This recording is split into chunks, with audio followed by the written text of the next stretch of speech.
தமிழக அரசியல் வரலாற்றில் இதுவரை கண்டிராத ஒரு மிகப்பெரிய அதிரடி மாற்றங்கள் இப்போது அரங்கேறி வருகிறது. ஆட்சி அமைப்பதற்கான அரசியல் நகர்வுகள் மற்றும் கட்சி தாவல் விவகாரங்களால் மாநில அரசுகளை திக்குமுக்காடி போயுள்ளது. குறிப்பாக தவேக பெரும்பான்மையை நிரூபித்த நிலையிலும் ஆட்சியை அமைக்க மேற்கொள்ளும் அதிரடி வியூகங்கள் எதிர்க்கட்சிகளை நிலைக்குலைய செய்துள்ளன. தமிழ்நாட்டில் புதிய அரசை அமைக்க 118 சட்டமன்ற உறுப்பினர்களின் ஆதரவு தேவை என்ற நிலையில் தவேக தனித்து 108 இடங்களை மட்டுமே பெற்றிருந்தது.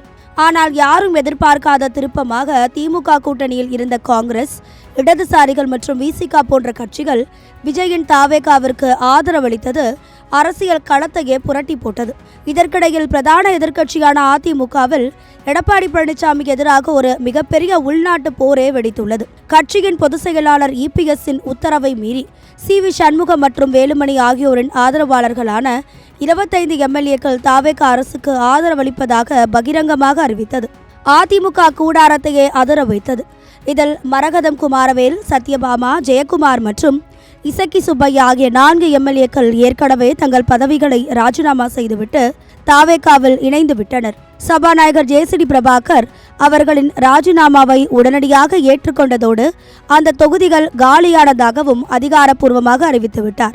இந்த அதிர்ச்சி விலகுவதற்குள்ளேயே எடப்பாடி பழனிசாமிக்கு அடுத்த இடியாக அதிமுகவில் இருந்த மேலும் 3 எம்எல்ஏக்கள் இந்த வாரத்தில் தங்களது பதவிகளை ராஜினாமா செய்துவிட்டு தவேகவில் இணையப் போவதாக தகவல்கள் கசிந்துள்ளன.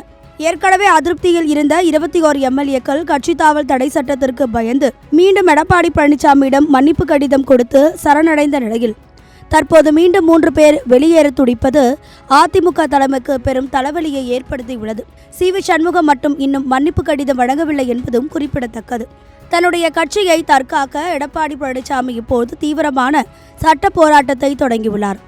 ஆளுநரை நேரில் சந்தித்து குதிரை பேரம் குறித்து புகார் அளித்ததோடு ராஜினாமா செய்த எம்எல்ஏக்கள் மீது கட்சி தாவல் தடை சட்டத்தின் கீழ் தகுதி நீக்க நடவடிக்கை எடுக்க வேண்டும் என்றும் சபாநாயகரை வலியுறுத்தி வருகிறார்.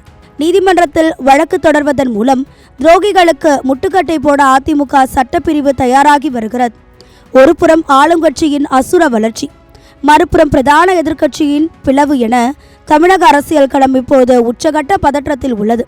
வரும் நாட்களில் சபாநாயகர் எடுக்கப் போகும் முடிவுகளை தமிழக அரசின் ஸ்திரத்தன்மையை நிரூபிக்கும் என்பதால் மக்கள் இதனை உன்னிப்பாக கவனித்து வருகின்றனர்.